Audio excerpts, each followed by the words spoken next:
A gente continua repercutindo essas mudanças propostas pelo governo a esse aumento do IOF e eu, sobre isso, converso agora com Tony Volpon, ex-diretor do Banco Central e colunista aqui do CNN Money.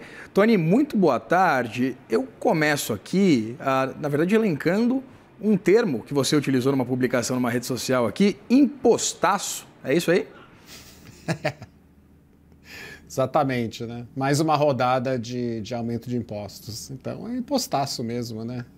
Tá pegando tudo e mais alguma coisa. Corte que é bom, nada. É isso. Então, a gente não pode esperar qualquer tipo de revisão do ponto de vista da despesa por parte do governo.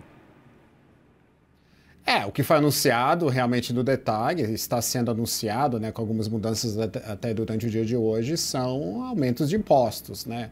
Tem essa coisa que é um jogo retórico, né, que diz, não, se eu dei um benefício para um determinado setor, tipo de empresa, e agora eu retiro esse benefício, eu não estou aumentando os impostos. Estou simplesmente normalizando a tributação. Agora, quando você olha para a questão do fluxo de caixa, no final do dia tem mais dinheiro que está saindo do setor privado e indo para o Estado. Então, eu acho que claramente isso de fato deve se configurar como um aumento da carga tributária, independentemente daquela concessão tributária ter ou não ter, né, uma justificativa por ter sido feita no passado, e a gente sabe que muitas delas não têm, né? Foram feitas talvez em algum momento, né, e agora não tem mais justificativa, né? O que deveria acontecer de fato seria retirar esses benefícios específicos, mas ao mesmo tempo cortar, né, a tributação de todas as empresas de uma maneira linear, né? Mas não é isso que está sendo feito. O que está sendo feito é simplesmente aumentar uma variedade de impostos.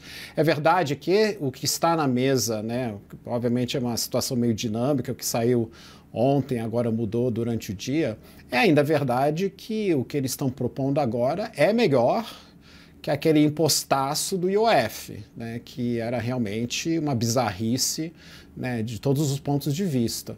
Agora, no final do dia, o que temos é mais impostos, nenhuma proposta concreta de corte de gastos e alguma vaga ideia que cortaremos, né, esses benefícios tributários de maneira linear ao redor de 10%. Né? Mas, de novo, mais uma vez, sem detalhes, e como a gente já está vendo durante o dia, com muita reação negativa por parte dos setores que podem ser afetados por esses cortes. E mesmo essas revisões, né, Tony, você cita dos 10% de alguns benefícios tributários, são revisões que não atingem, inclusive, aqueles benefícios constitucionais, né?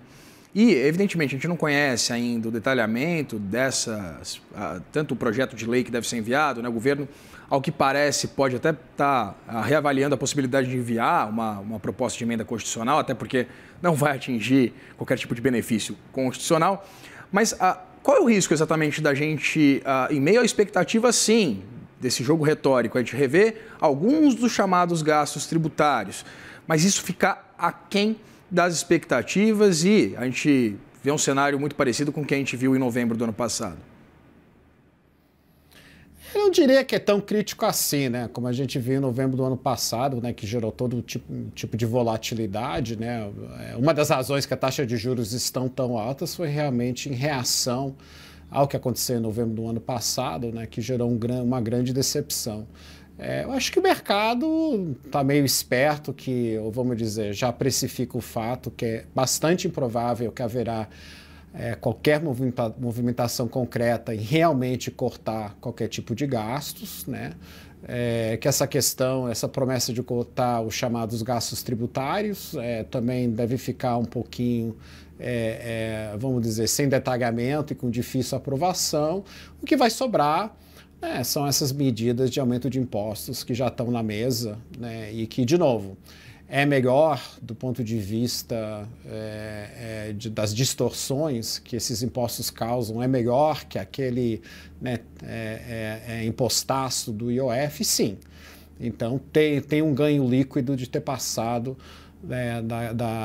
daquelas medidas de IOF para aquilo que está sendo proposto agora. Mas, como eu disse, no final do dia é ainda aumento de imposto e detalhe, não resolve a questão estrutural do déficit fiscal brasileiro, só compra mais tempo. Enquanto os gastos obrigatórios crescerem acima do limite do arcabouço fiscal. A cada X meses, né, a gente vai enfrentar o mesmo problema e esse pode ser, e provavelmente será endereçado até alguém de fato fazer alguma coisa em relação ao crescimento desses gastos obrigatórios, com mais uma rodada de aumento de impostos. Tony, é interessante você dizer, né, que o mercado já precificou essa ausência de qualquer tipo de nova medida que envolva algum tipo de revisão das despesas. Isso porque hoje a gente tem uma taxa de câmbio, né, muito menos apreciada, por exemplo, do que a gente acompanhou depois em reação àquele primeiro pacote fiscal que teve, inclusive, o anúncio de uma renúncia fiscal bastante significativa com a revisão da faixa de isenção do imposto de renda, né, o que foi o que de fato causou aquele mal-estar no momento. Pensando nisso, o que explica esse patamar, principalmente do câmbio hoje, a taxa de câmbio menos apreciada, envolve apenas o cenário externo? Não, acho que tem um cenário externo, né? A gente está no momento de queda do dólar globalmente, muito diferente do que estava acontecendo no final do ano, né? E isso já foi amplamente discutido. Agora, outra coisa que eu acho que a gente tem que levar em conta é que houve esse aumento da taxa de juros, né? A gente colocou, o Banco Central fez uma intervenção muito pesada no mercado, foi a maior intervenção da história em dezembro, então realmente, né, isso pesou naqueles agentes que estavam comprados em dólares naquele momento. Isso levou a uma primeira correção, e a segunda correção vem do fato que a gente está, né, olhando outros países emergentes. O Brasil hoje tem um spread de juros, né, o diferencial entre os nossos juros e os juros praticados nos Estados Unidos, o maior do mundo. Né? Então, obviamente, vários investidores, inclusive investidores locais, preferem ficar alocados, né, na Selic e no CDI, quando a gente está pagando esse prêmio de risco. Então, sim, existe um risco fiscal relevante. Todos nós sabemos, né, que a situação fiscal hoje é, de fato, insustentável. Essas medidas de aumento de impostos simplesmente jogam o problema um pouco mais na frente. A gente sabe que há uma limitação concreta nessa estratégia de ficar tentando, né, tapar os buracos com aumento de tributação. Agora, ao mesmo tempo, existe uma expectativa de talvez haver alguma mudança de regime fiscal em função do ciclo eleitoral de 2026 e, ao mesmo tempo, né, nosso Banco Central está pagando um prêmio bastante alto para investidores internacionais e brasileiros ficarem alocados, né, no real, né, ou na renda fixa nacional especificamente, tá, esperando para ver o que vai acontecer em 2026.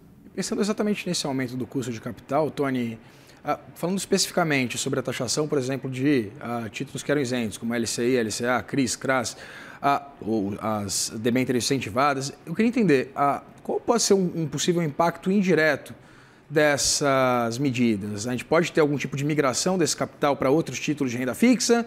A gente pode ter algum tipo de problemas para esses setores, principalmente o setor imobiliário e também o agronegócio? Então, esses títulos ainda terão uma vantagem tributária sobre todo o resto, né? Que na proposta atual, né, você teria uma alíquota para todos, eu acredito 17,5%, correto? E os títulos isentos teriam 5%. Então, ainda tem uma vantagem maior, essa vantagem talvez caia, né, em relação ao que era antes, mas aí tem mais essa questão de prazo, porque eles também estão padronizando o prazo. Então, não é uma enorme mudança. Vai aumentar, sim, o custo de capital para esses setores, mas eles ainda terão essa vantagem. Pelo fato da noventena e o fato que essas alíquotas só serão aplicadas de fato no ano que vem, o que eu acho que vai acontecer em parte é que muita gente vai fazer rolagem dentro deste regime tributário, né, antes do final do ano e tentar rolar esses títulos para prazos mais longos. Tá? Então, acho que isso é um movimento endógeno que a gente deve ver nesse mercado. Mas eu não acredito de fato que vai causar, né, não está causando uma grande diferença, né, da tributação entre esses diferentes setores. Conversei aqui com Tony Volpon, ex-diretor do Banco Central e colunista aqui do CNN Money. Muito obrigado pelo papo, Tony. Valeu, até a próxima.